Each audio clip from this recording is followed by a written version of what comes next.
نحمده ونصلي على رسوله الكريم صلی اللہ تعالی علیہ وعلى آلہ واصحابہ اجمعین وبارک وسلم ابدا. اما بعد، اعوذ باللہ من الشیطان الرجیم. بسم اللہ الرحمن الرحیم. ان اول بیت وضع للناس للذی ببکۃ مبارکا وہدی للعالمین فیہ آیات بینات مقام ابراہیم ومن دخلہ کان آمنا فللہ علی الناس حج البیت من استطاع الیہ سبیلا ومن کفر فإن اللہ غنی عن العالمین.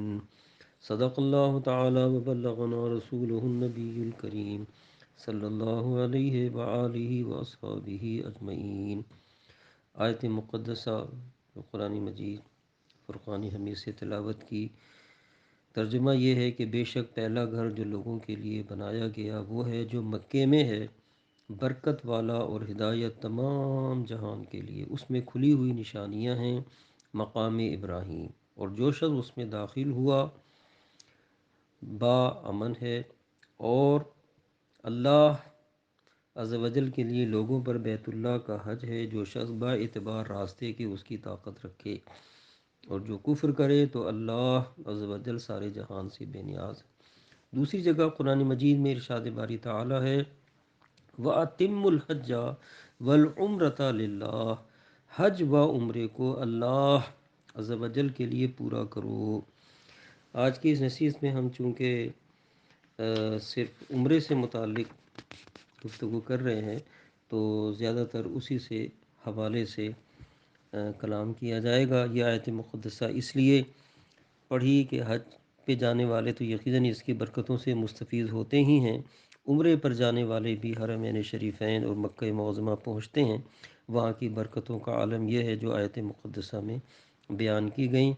اب کچھ احادیث آپ کے سامنے عرض کی جاتی ہیں جس سے آپ کو حج کی فضیلت اور عمرے کی فضیلت کے بارے میں معلوم ہو کہ اس کی کتنی برکتیں ہیں. بخاری اور مسلم و ترمذی و نسائی و ابن ماجہ میں روایت ہے کہ حضور صلی اللہ علیہ وسلم نے فرمایا عمرے سے عمرہ تک ان گناہوں کا کفارہ ہے جو درمیان میں ہوئے، اور حج مبرور کا ثواب جنت ہی ہے، اور حج مبرور کا ثواب جنت ہی ہے. ابن ماجہ میں ام المومنین ام سلمہ رضی اللہ تعالی عنہ سے راوی کہ رسول اللہ صلی اللہ علیہ وسلم نے فرمایا حج کمزوروں کے لیے جہاد ہے. اور ام المومنین صدیقہ رضی اللہ تعالی عنہ سے ابن ماجہ نے روایت کی کہ میں نے عرض کی یا رسول اللہ صلی اللہ تعالی علیہ وسلم عورتوں پر جہاد ہے؟ فرمایا ہاں، ان کے ذمے وہ جہاد ہے جس میں لڑنا نہیں، حج و عمرہ. اور صحیحین میں انہی سے مروی کہ فرمایا تمہارا جہاد حج ہے. ترمذی و ابن خزیمہ و ابن حبان عبداللہ بن مسعود رضی اللہ تعالیٰ عنہ سے راوی کہ حضور اقدس صلی اللہ تعالیٰ علیہ وسلم فرماتے ہیں حج و عمرہ محتاجی اور گناہوں کو ایسے دور کرتے ہیں جیسے بھٹی لوہے اور چاندی اور سونے کے میل کو دور کرتی ہے، اور حج مبرور کا ثواب جنت ہی ہے. تو اس حدیث سے معلوم ہوا کہ عمرے سے بھی محتاجی دور ہوتی ہے، خیر اور برکت اور رزق میں فراخی نصیب ہوتی ہے. دوسری حدیث شریف بخاری اور مسلم و ابو داؤد و نسائی و ابن ماجہ وغیرہ میں ابن عباس رضی اللہ تعالیٰ عنہما سے ہے کہ وہ راوی ہیں کہ حضور پر نور سید عالم صلی اللہ علیہ وسلم نے فرمایا رمضان میں عمرہ میرے ساتھ حج کی برابر ہے. سبحان اللہ، اللہ تعالیٰ نصیب فرمائے.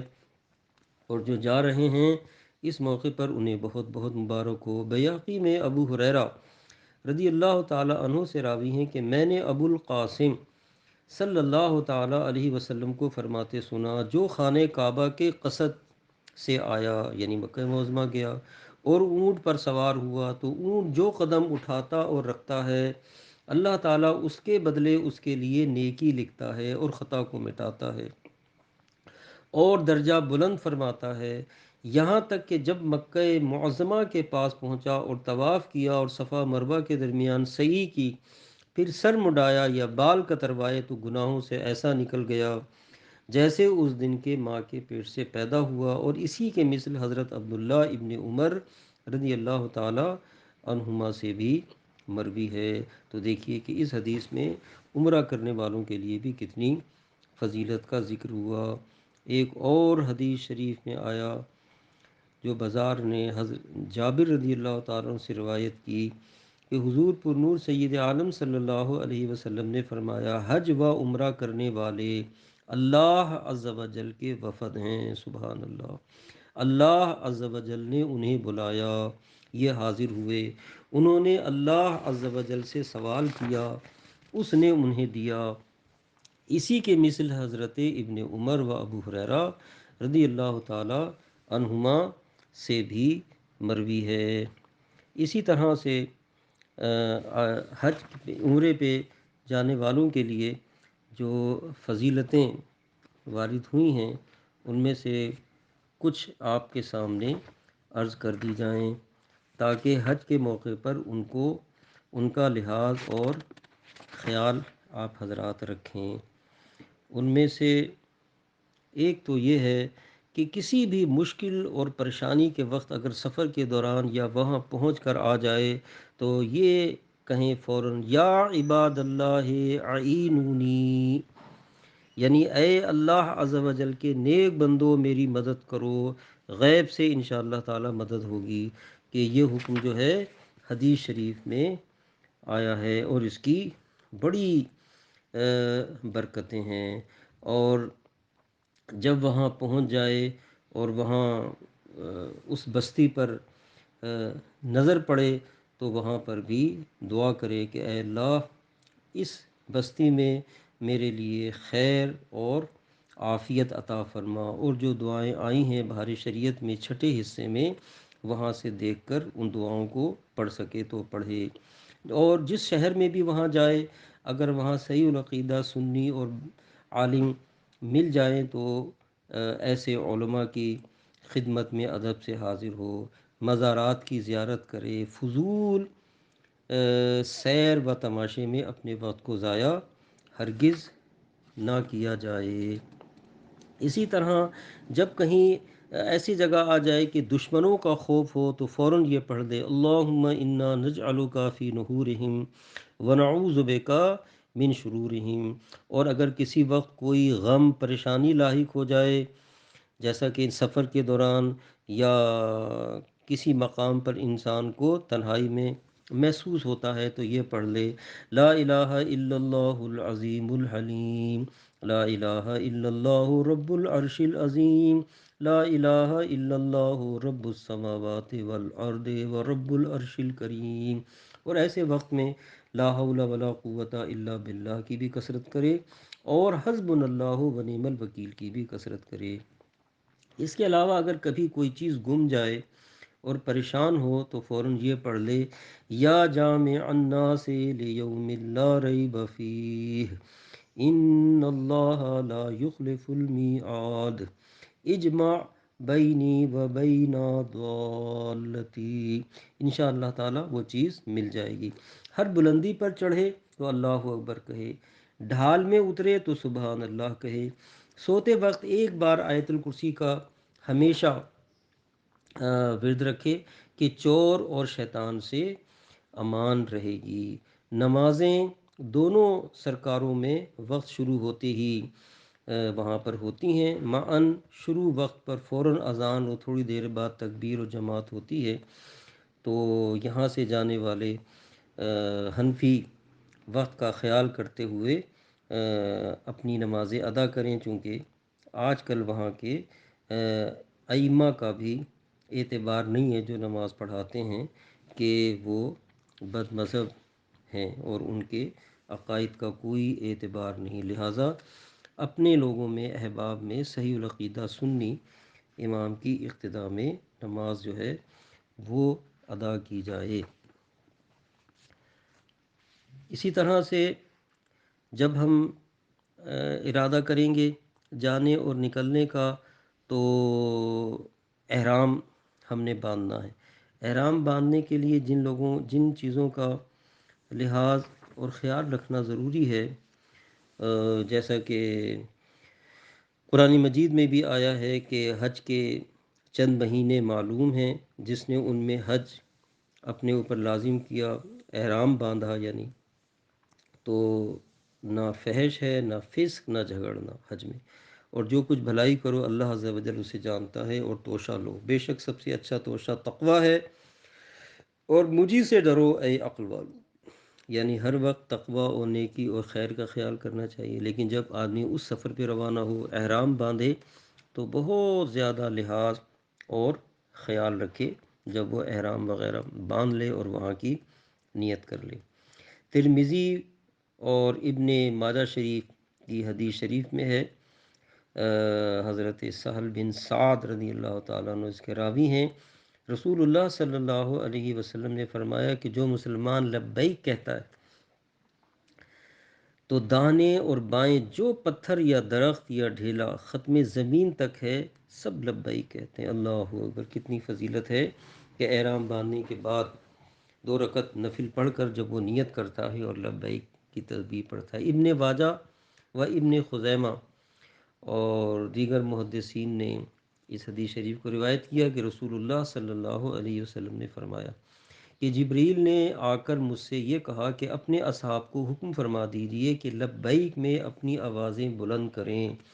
کہ یہ حج کا شعار ہے۔ اسی کے مثل سعید رضی اللہ تعالیٰ عنہ سے بھی روایت ہے۔ طبرانی اوسط میں ابو ہریرہ رضی اللہ تعالیٰ عنہ سے راوی کہ لبیک کہنے والا جب لبیک کہتا ہے تو اسے بشارت دی جاتی ہے۔ عرض کی گئی جنت کی بشارت دی جاتی ہے؟ تو فرمایا ہاں، سبحان اللہ۔ اسی طرح امام احمد و ابن ماجہ نے جابر بن عبداللہ رضی اللہ تعالیٰ عنہ سے روایت کی، اور دیگر احادیث میں بھی آیا کہ رسول اللہ صلی اللہ علیہ وسلم فرماتے ہیں، محرم جب آفتاب ڈوبنے تک لبیک کہتا ہے تو آفتاب ڈوبنے کے ساتھ اس کے گناہ غائب ہو جاتے ہیں، اور ایسا ہو جاتا ہے جیسا کہ اس دن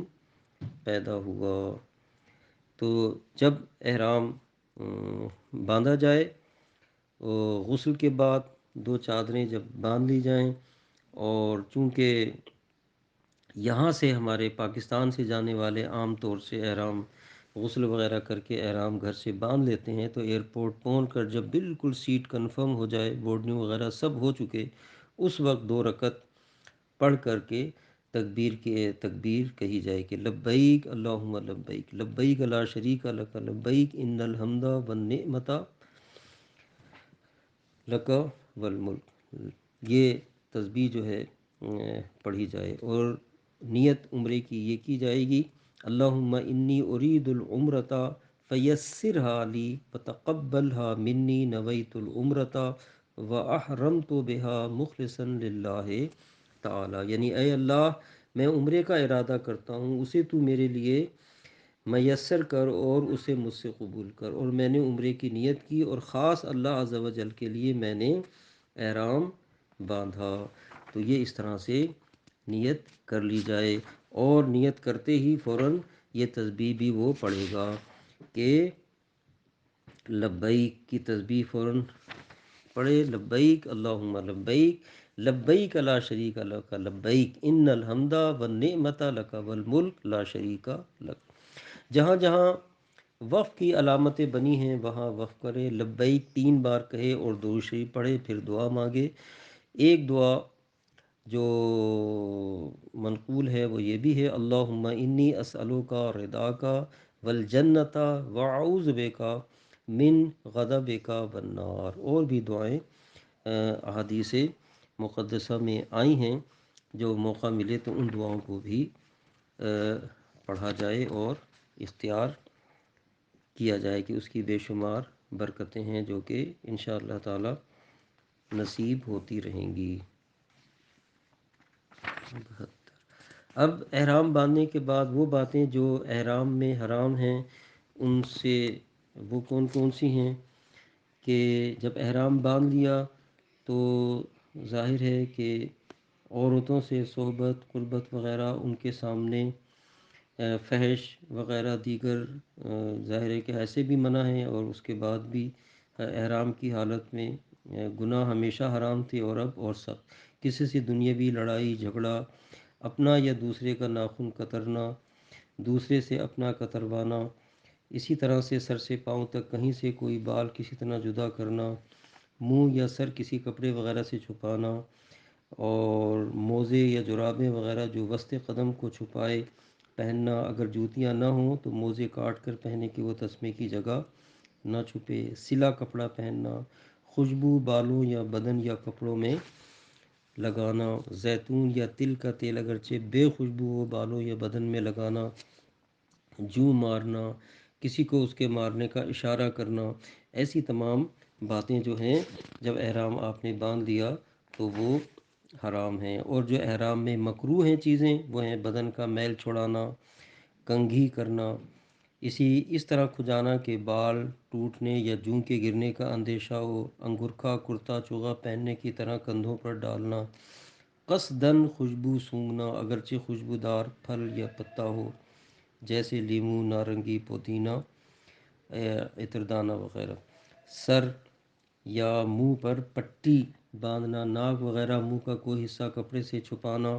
تکیے پر منہ رکھ کر اوندھا لیٹنا، مہکتی خوشبو ہاتھ سے چھونا جبکہ ہاتھ میں لگ نہ جائے ورنہ حرام ہے، بلا عذر بدن پر پٹی باندھنا، سنگار کرنا،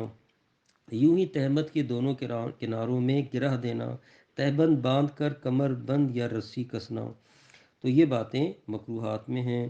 یہ باتیں احرام میں جائز ہیں۔ انگرکھا کرتا چوغا لیٹ کر اوپر سے اس طرح ڈال لینا کہ سر منہ نہ چھپے، اسی طرح سے بے میل چھڑائے حمام کرنا، پانی میں غوطہ لگانا، کپڑے دھونا جبکہ جو مارنے کی غرض سے نہ ہو، مسواک کرنا، کسی چیز کے سائے میں بیٹھنا، چھتری لگانا، انگوٹھی پہننا، بے خوشبو کا سرما لگانا، ٹوٹے ہوئے ناخن کو جدا کر دینا، اسی طرح سے آنکھ میں جو بال نکلے اسے جدا کرنا، سر یا بدن اس طرح آہستہ کو جانا کہ بال نہ ٹوٹے، احرام سے پہلے جو خوشبو لگائی اس کا لگا رہنا، اور اسی طرح سے چیل، کوا، چوہا، گرگٹ، چھپکلی، سانپ، بچھو، کھٹمل، مچھر،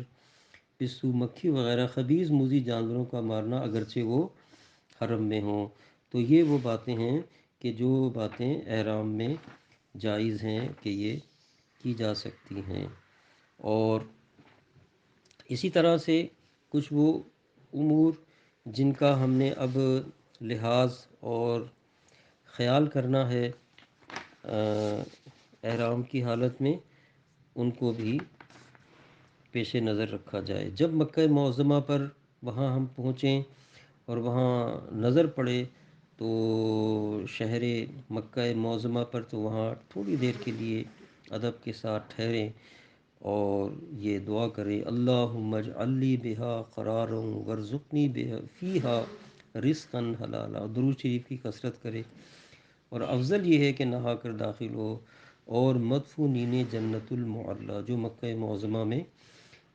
قبرستان ہے ان کے لیے فاتحہ پڑھے، اور مکہ معظمہ میں داخل ہوتے وقت بھی دعائیں آئی ہیں وہ دعائیں یاد ہو تو پڑھی جائے۔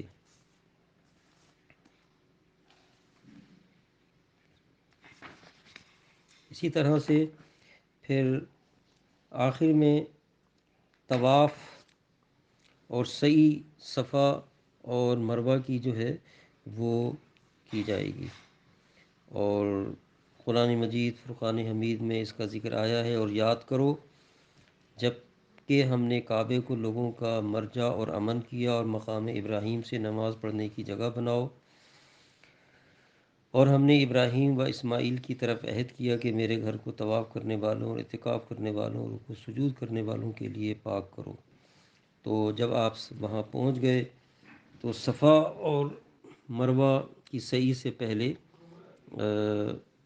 طواف جو ہے وہ کیا جائے گا۔ بے شک صفا و مروہ قرآن مجید میں آیا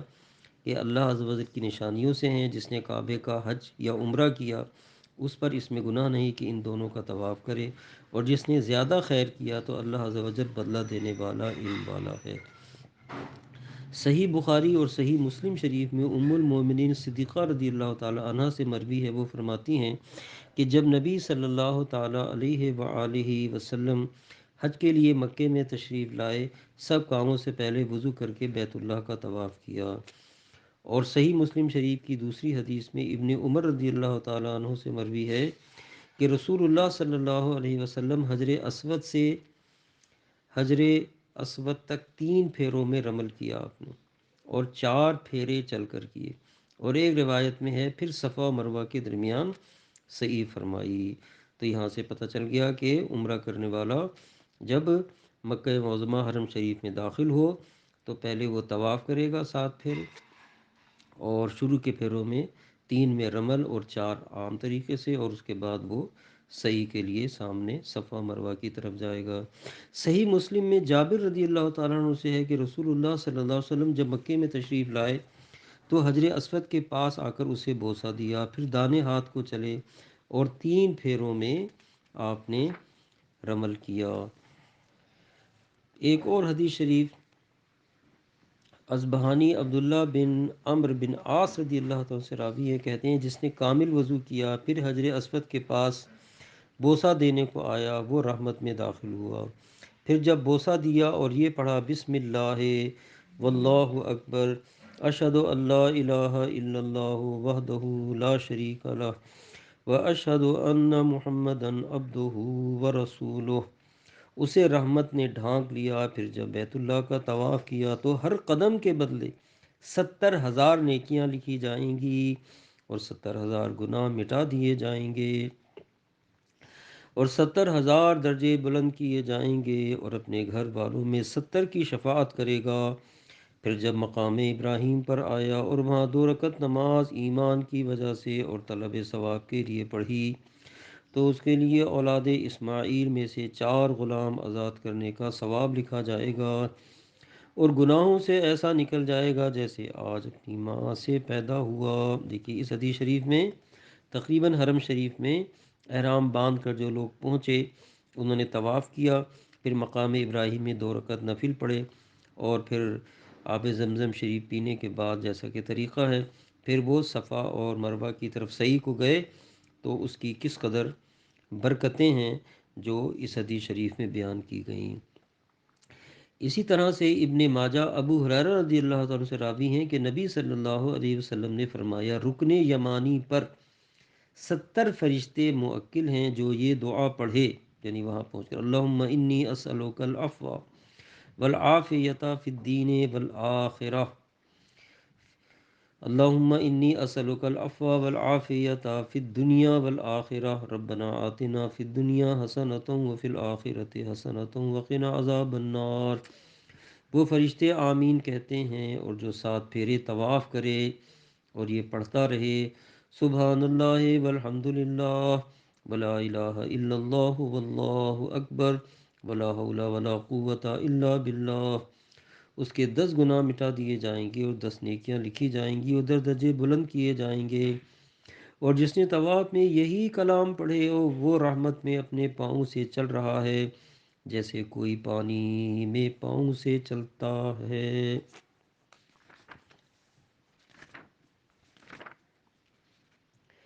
اسی طرح سے جب ہم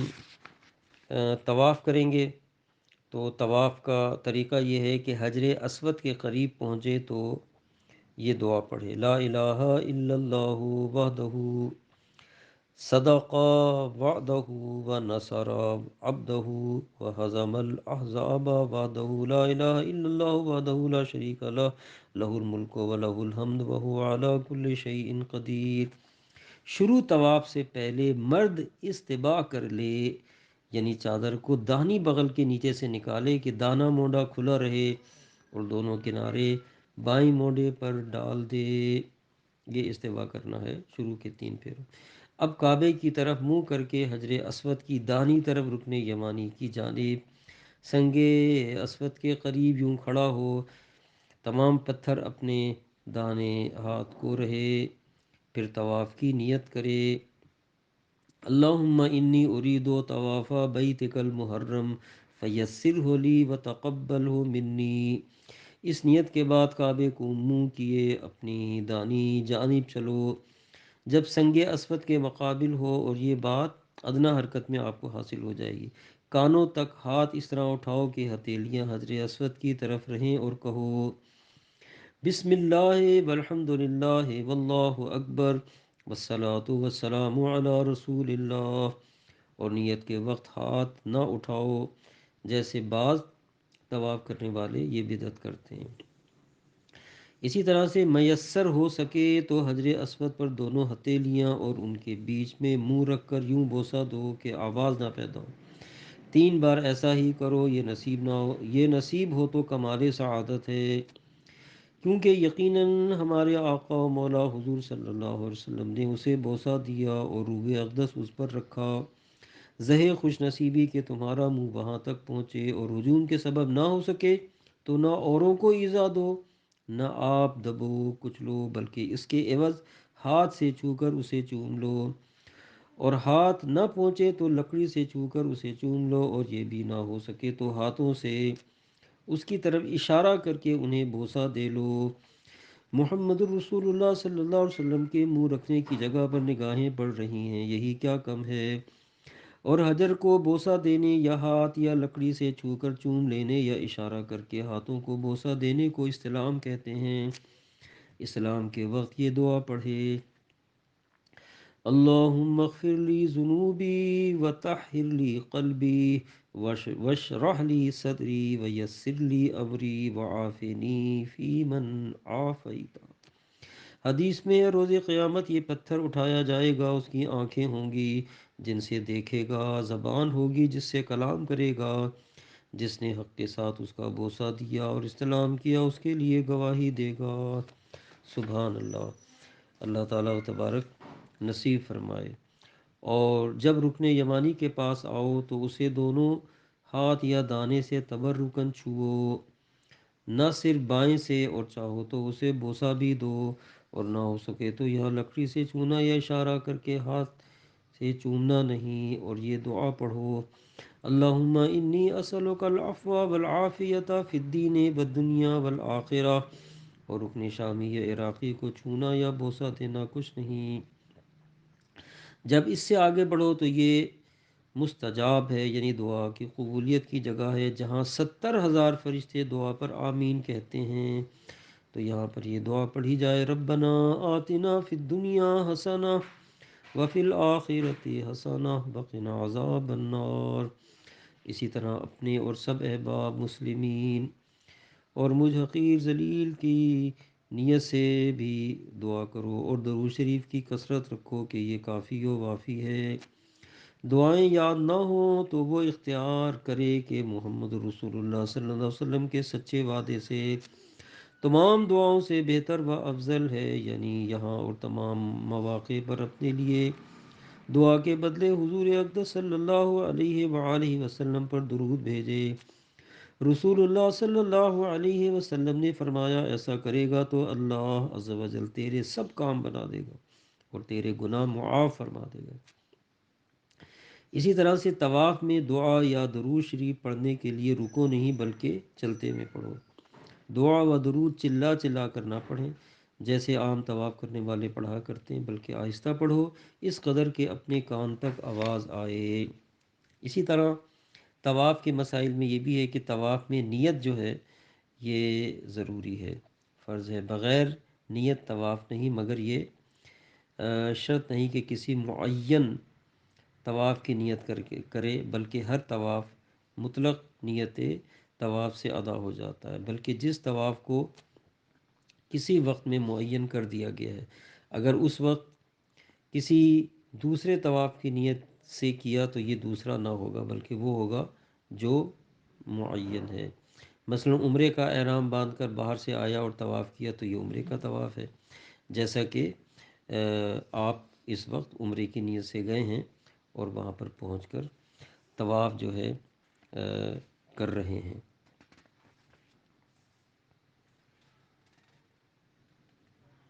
اسی طرح سے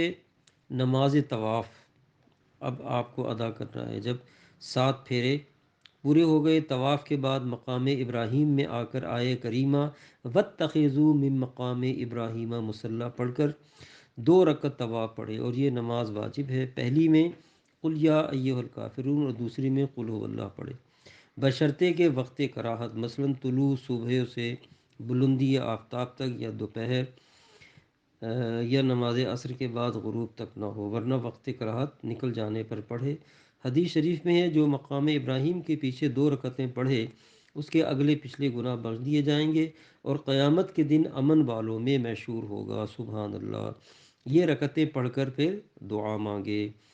یہاں حدیث میں ایک دعا ارشاد ہوئی جس کے فائدوں کی عظمت اس کا لکھنا ہی چاہتی ہے، اور وہ دعا یہ ہے جو بحر شریعت میں چھٹے حصے میں موجود ہے۔ میں اس کا ترجمہ اور عبارت بھی پڑھ دیتا ہوں۔ دعا یہ ہے: اللہم انکا تعلم سری وعلانیتی فاقبل معذرتی وتعلم حاجتی فاعطنی سؤلی وتعلم ما فی نفسی فاغفر لی ذنوبی اللہم انی اسألک ایمانا یباشر قلبی ویقینا صادقا حتی اعلم انه لا یصیبنی الا ما کتبت لی وردا من المعیشت بما قسمت لی یا ارحم الراحمین۔ یعنی اے اللہ عز و جل، تو میرے پوشیدہ اور ظاہر کو جانتا ہے، تو میری معذرت کو قبول کر، اور تو میری حاجت کو جانتا ہے، میرا سوال مجھ کو عطا کر، اور جو کچھ میرے نفس میں ہے تو اسے جانتا ہے، تو میرے گناہوں کو بخش دے۔ اے اللہ عز و جل، میں تجھ سے اس ایمان کا سوال کرتا ہوں جو میرے قلب میں سرایت کر جائے، اور یقین صادق مانگتا ہوں تاکہ میں جان لوں کہ مجھے وہی پہنچے گا جو تو نے میرے لیے لکھا ہے، اور جو کچھ تو نے میری قسمت میں کیا ہے اس پر راضی رہوں۔ اے سب مہربانوں سے زیادہ مہربان۔ حدیث میں ہے اللہ عز و جل فرماتا ہے جو یہ دعا کرے گا میں اس کی خطائیں بخش دوں گا، غم دور کروں گا، محتاجی اس سے نکال لوں گا، ہر تاجر سے بڑھ کر اس کی تجارت رکھوں گا، دنیا ناچار و مجبور اس کے پاس آئے گی اگرچہ وہ اسے نہ چاہے۔ اور بھی اس مقام پر دعائیں مذکور ہیں، ایک دعا میں نے یہ آپ کے سامنے پیش کر دی۔ اسی طرح بحر شریعت میں ہے اگر بھیڑ کی وجہ سے مقام ابراہیم میں نماز نہ پڑھ سکے تو مسجد شریف میں کسی اور جگہ پڑھ لے، اور مسجد حرام کے علاوہ کہیں اور پڑھی جب بھی ہو جائے گی۔ اور یہ بھی ذہن میں رہے کہ مقام ابراہیم کے بعد اس نماز کے لیے سب سے افضل کعبہ معظمہ کے اندر پڑھنا ہے، پھر حتیم میں مزاب رحمت کے نیچے، اس کے بعد حتیم میں کسی اور جگہ، پھر کعبہ معظمہ سے قریب تر جگہ میں، پھر مسجد حرام میں کسی جگہ پر، پھر حرم مکہ کے اندر جہاں پر بھی ہو۔ سنت یہ ہے کہ وقت کراہت نہ ہو تو طواف کے بعد فوراً نماز پڑھے، بیچ میں فاصلہ نہ ہو، اور اگر نہ پڑھی تو عمر بھر میں جب بھی پڑھے گا۔ ادا ہی ہے، قضا نہیں، مگر برا کیا کہ سنت فوت ہوئی۔ فرض نماز ان رکعتوں کے قائم مقام نہیں ہو سکتی۔ اسی طرح سے جب نفل پڑھ لے تو اس کے بعد ملتزم سے لپٹنے کی بھی تعلیم آئی ہے۔ نماز و دعا سے فارغ ہو کر ملتزم کے پاس جائے اور قریب حجر اس سے لپٹے، اور اپنا سینہ اور پیٹ، اور کبھی داہنا رخسارہ اور کبھی بایاں، اور کبھی رخسارہ اس پر رکھے، اور دونوں ہاتھ سر سے اونچے کر کے دیوار پر پھیلائے، اور دانا ہاتھ دروازے کعبہ اور بایاں حجر اسود کی طرف پھیلائے۔ یہاں کی دعا یہ ہے: یا واجدو یا ماجدو لا تزل عنی نعمتا انعمتها علی۔ حدیث میں ہے آپ نے فرمایا جب میں چاہتا ہوں جبریل کو دیکھتا ہوں کہ ملتزم سے لپٹے ہوئے یہ دعا کر رہے ہیں، نہایت خشوع و خضوع سے دعا، خشوع سے عاجزی اور انکساری کے ساتھ دعا کرے، اور درود شریف بھی پڑھے۔ اور اس مقام پر بہت سی دعائیں آئی ہیں جو کہ بحر شریعت میں موجود ہیں، وہ دیکھی جا سکتی ہیں۔ اس کے بعد ملتزم کے پاس نماز طواف کے بعد آنا اس طواف میں ہے جس کے بعد سعی ہے، اور جس کے بعد سعی نہ ہو اس میں نماز سے پہلے ملتظم سے لپٹنے، پھر مقام ابراہیم پہ جا کے 2 رکعت نماز پڑھنے ہیں۔ زمزم کی حاضری جو ہے اس کے بعد آئے کہ پھر زمزم پر وہاں پر آؤ، اور آج کل تو کنواں اور ڈول والا حساب نہیں ہے، تو وہاں اطراف میں پانی مل جاتا ہے آب زمزم شریف کا یعنی، اور وہ لیں اور کعبے کو منہ کر کے 3 سانسوں میں پیٹ بھر کر جتنا پیا جائے کھڑے ہو کر پئیں۔ ہر بار بسم اللہ سے شروع کرو اور الحمدللہ پر ختم، اور ہر بار کعبہ معظمہ کی طرف نگاہ اٹھا کر دیکھ لو، باقی بدن پر ڈالو یا منہ اور سر اور بدن پر اس سے مسح کر لو، اور پیتے وقت دعا کرو کہ قبول ہے۔ رسول اللہ صلی اللہ علیہ وسلم فرماتے ہیں زمزم جس مراد سے پیا جائے اسی کے لیے، اور اس وقت یہ دعا آئی ہے کہ پڑھی جائے اللہم انی اسألک علما نافعا ورزقا واسعا وعملا متقبلا وشفاء من کل داء، یا اور دعائیں جو آپ کو یاد ہیں وہ دعائیں پڑھی جائیں۔ وہاں جب پیو تو خوب پیٹ بھر کر پیو آب زمزم شریف۔ اور حدیث شریف میں آیا ہے کہ ہم میں اور منافقوں میں یہ فرق ہے کہ وہ زمزم کو کوکھ بھر نہیں پیتے، چاہے زمزم کے اندر بھی روایتوں میں آیا ہے کہ نظر کرو کہ بحکم حدیث اس سے نفاق دور ہوتا ہے۔ اسی طرح سے جب بھی وہاں پر آپ آب زمزم شریف مکہ معظمہ میں پئیں تو خوب دعائیں کریں، کبھی عذاب قبر سے محفوظی کے لیے، کبھی محبت رسول صلی اللہ علیہ وسلم کے اضافے کے لیے، بڑھنے کے لیے، کبھی وسعت رزق کے لیے، کبھی شفائے امراض کے لیے، کبھی حصول علم وغیرہ خاص خاص مرادوں کے لیے خوب پڑھیں اور اس کی کثرت رکھیں۔ اس کے بعد پھر آپ نے اب صفا اور مروہ کی طرف آ کر کے سعی کرنی ہے۔ بغیر عذر اس وقت سعی نہ کرنا مکروہ ہے کہ خلاف سنت ہے۔ جب طواف کے بعد سعی کرنی ہو تو واپس آ کر حجر اسود کا استلام کر کے سعی کو جائے، یہ بات یاد رکھی جائے۔ جب طواف کے بعد سعی کرنی ہو تو واپس آ کر حجر اسود، یعنی آپ جزم پی لیا تو اب واپس آ کر حجر اسود کا استلام کر کے سعی کو جائے، اور سعی نہ کرنی ہو تو استلام کی اس وقت ضرورت نہیں۔ سعی کے لیے باب صفا سے جانا مستحب ہے اور یہی آسان بھی ہے، اور اگر کسی دوسرے دروازے سے جائے گا جب بھی سعی جو ہے اس کی ادا ہو جائے گی،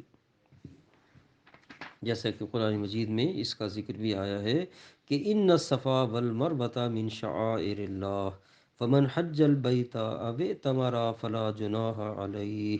ان یطوف بہما ومن تطوع خیرا فإن اللہ شاکر علیم۔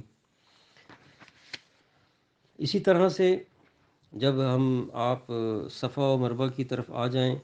اور پھر آپ جب سعی شروع کرنا چاہیں تو یہاں پر بھی سعی کی نیت کر لی جائے۔ اللہم انی ارید السعی بین الصفا والمروۃ فیسرہ لی وتقبلہ منی، اور پھر صفا سے اتر کر مروہ کو چلے، ذکر و درود برابر جاری رکھے۔ جب پہلا میل آئے اور یہ صفا سے تھوڑے ہی فاصلے پر ہے کہ بائیں ہاتھ کو سبز رنگ کا میل مسجد شریف کی دیوار سے متصل ہے، یہاں سے مرد دوڑنا شروع کریں، مگر نہ حد سے زائد نہ کسی کو ایذا دیتے، یہاں تک کہ دوسرے سبز میل سے نکل جائیں۔ یہاں کی دعا بھی آئی ہیں، وہ دعائیں جو یاد ہوں آپ پڑھیں۔ دوسرے میل سے نکل کر آہستہ ہو لو، یعنی جب آپ اس جگہ پہنچیں گے جہاں لائٹ جل رہی ہے تو وہاں جب آپ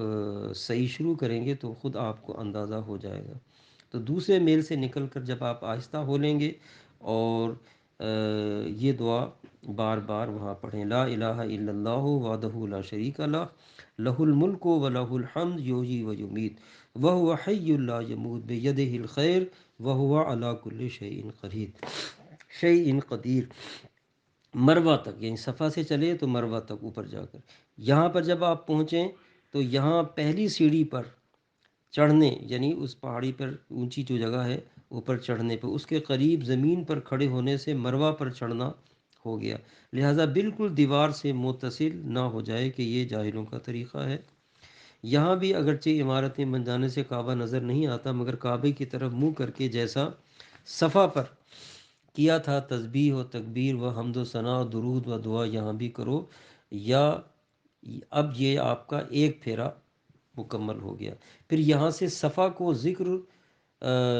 و درود اور دعائیں پڑھتے ہوئے جاؤ، جب سز میل کے پاس پہنچو اسی طرح دوڑو اور دونوں میل سے گزر کر آہستہ ہو لو، پھر آؤ، پھر جاؤ یہاں تک کہ 7واں پھیرا مروہ پر آپ کا ختم ہو، اور ہر پھیرے میں اسی طرح کرو، اس کا نام صحیح ہے۔ دونوں میلوں کے درمیان اگر دوڑ کر نہ چلا یا صفا سے مروہ تک دوڑ کر گیا تو برا کیا کہ سنت ترک ہوئی، مگر دم یا صدقہ واجب نہیں، اور صحیح میں استباع نہیں ہے۔ اگر ہجوم کی وجہ سے میلین کے درمیان دوڑنے سے عاجز ہے تو کچھ ٹھہر جائے کہ بھیڑ کم ہو جائے اور دوڑنے کا موقع مل جائے، اور اگر کچھ ٹھہرنے سے ہجوم کم نہ ہوگا تو دوڑنے والوں کی طرح چلے، اور اگر کسی عذر کی وجہ سے جانور پر سوار ہو کر صحیح کرتا ہے تو اس درمیان میں جانور کو تیز چلائے، مگر اس کا خیال رہے کہ کسی کو ایذا نہ ہو کہ یہ حرام۔ اسی طرح مسائل میں ہے کہ اگر مروہ سے صحیح شروع کی تو پہلا پھیرا کہ مروہ سے صفا کو ہوا شمار نہیں کیا جائے گا، اب کہ صفا سے مروہ کو جائے گا، یہ پہلا پھیرا ہو، یعنی صفا سے مروہ کی طرف جو ہے یہ صحیح ہوگی۔ صحیح کے لیے شرط یہ ہے کہ پورے طواف یا طواف کے اکثر حصے کے بعد جو ہے وہ کی جائے، لہٰذا اگر طواف سے پہلے یا طواف کے 3 پھیرے کے بعد صحیح کی تو نہ ہوئی، اور صحیح کے قبل احرام ہونا بھی شرط ہے، خواہ حج کا احرام ہو یا عمرے کا، احرام سے قبل صحیح نہیں ہو سکتی۔ اور مستحب یہ ہے کہ باوضو صحیح کرے، اور کپڑا بھی پاک ہو، بدن بھی ہر قسم کی نجاست سے پاک ہو، اور صحیح شروع کرتے وقت بھی نیت کر لی جائے جیسے کہ عرض کی گئی تھی۔ مکروہ وقت نہ ہو تو صحیح کے بعد بھی 2 رکعت نماز مسجد شریف میں جا کر پڑھنا بہتر ہے۔ صحیح کے 7 پھیرے پے در پے کرے، اگر متفرق طور پر کیے تو اعادہ کرے، اور اب سے 7 پھیرے کرے کہ پے در پے نہ ہونے سے سنت ترک ہو گئی۔ ہاں اگر صحیح کرتے میں جماعت قائم ہوئی یا جنازہ آیا تو صحیح چھوڑ کر نماز میں مشغول ہو، بعد نماز جہاں سے چھوڑی تھی وہیں سے اسے پورا کر لیا جائے۔ اب آخر میں جب اس کے یہ 7 پھیرے صحیح کے پورے ہو گئے اور صفا و مروہ پر شروع کرتے وقت ہر ایک میں وہ ذکر اور اذکار اور دعائیں اس نے کی، تو اب آخر میں جب یہاں سے فارغ ہو جائے گا تو اسے سر منڈوانا ہے یا بال کتروانے۔ عورتوں کو بال مڈانا حرام ہے، وہ صرف 1 پورے برابر بال کتروا لیں، اور مردوں کو اختیار ہے کہ حلق کریں یا تقصیر، حلق کا مطلب ہے سارے بال، تقصیر مطلب ہلکے کروا لیں، اور بہتر حلق ہے کہ حضور اقدس صلی اللہ علیہ وسلم نے حجۃ الوداع میں حلق کرایا، اور سر منڈانے والوں کے لیے دعائے رحمت 3 بار فرمائی، اور کتروانے والوں کے لیے 1 بار۔ تو اس طرح سے یہ آپ کا جو طواف عمرہ تھا، یہ طواف اور پھر اس کے بعد سعی اور پھر سر کے جو بال آپ نے منڈوائے یا کتروائے، حلق یا تقصیر کیا، اب یہ مکمل ہو گیا۔ اب آپ احرام کی پابندیوں سے نکل جائیں گے۔ تنبیہ ایک بھاری شریعت میں جو لکھی ہے وہ عرض کر دوں کہ طواف قدوم میں استباء و رمل اور اس کے بعد صفا اور مروہ میں سعی ضرور نہیں ہے، مگر اب نہ کرے گا تو طواف زیارت میں کہ حج کا طواف ہے فرض ہے، جس کا ذکر حج کے مسائل میں ہے، تو اس کی برکتیں اللہ تعالیٰ و تبارک جل شانہ آپ کو نصیب فرمائے۔ وہاں دعاؤں میں ہمیں بھی یاد رکھیں،